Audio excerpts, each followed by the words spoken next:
E o Senhor Jesus, voltando, disse a Pedro, Pedro, não, ele disse, arreda Satanás.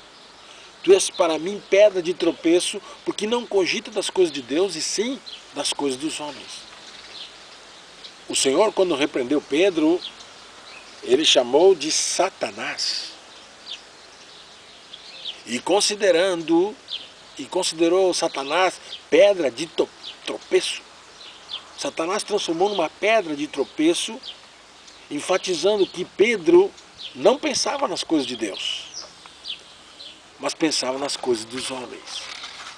E por que nós fizemos tantas concessões e mais concessões e deixamos a palavra de Deus?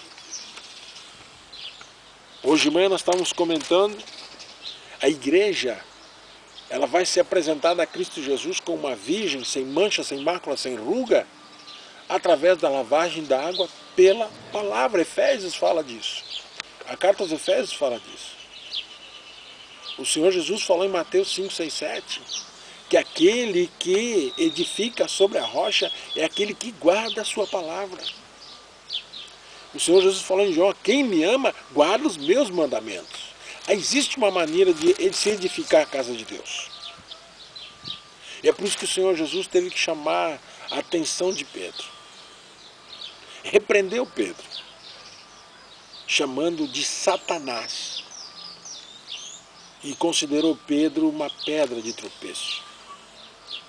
E falou para Pedro que ele estava não pensando nas coisas de Deus, mas que eles pensavam nas coisas dos homens.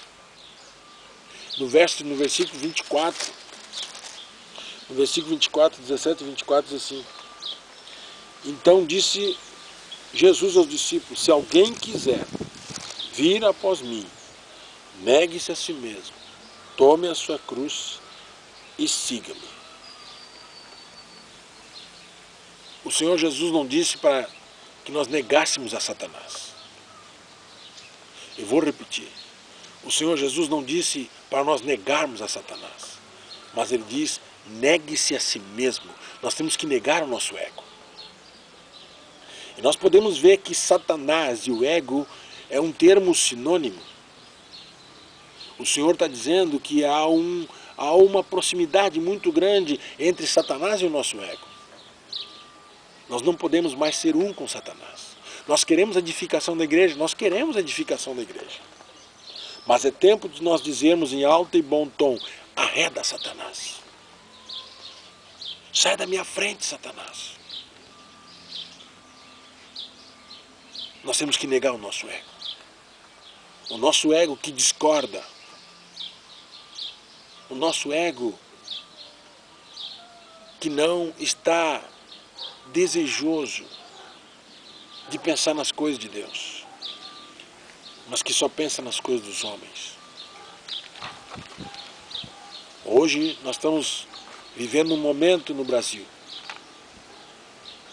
Se tem falado em quase todo o Brasil e até em outras nações, que o Brasil está, a nossa nação, muitos dos nossos irmãos estão construindo um dos maiores templos da história da humanidade. Mas a palavra de Deus diz que o nosso Deus não habita em templo feito por mãos humanas. Nós somos o templo de Deus.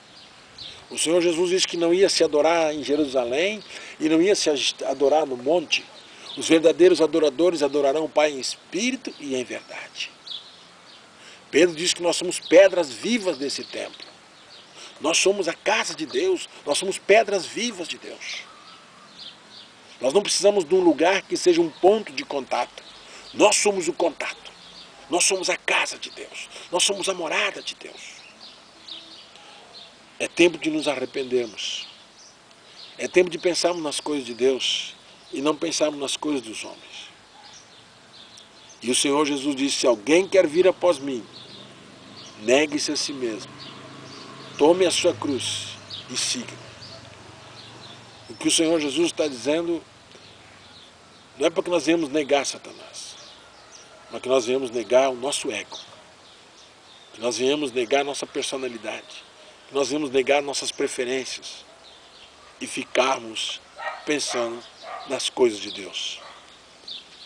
Nós temos a doutrina dos apóstolos, nós temos o Espírito Santo, nós temos as palavras dos profetas, nós temos a comunhão dos santos, nós temos a palavra de Deus. Deus nos deixou totalmente equipados para a edificação da sua casa. Que nós viemos trancar todas as portas de Satanás, deixarmos todo tipo de discórdia e olharmos para Cristo Jesus, que é o autor e consumador da nossa fé. Aí chegaremos à unidade da fé e à estatura perfeita de Cristo Jesus, onde o nosso Deus será glorificado e aí será manifestado o seu reino nessa terra. Que Deus nos abençoe.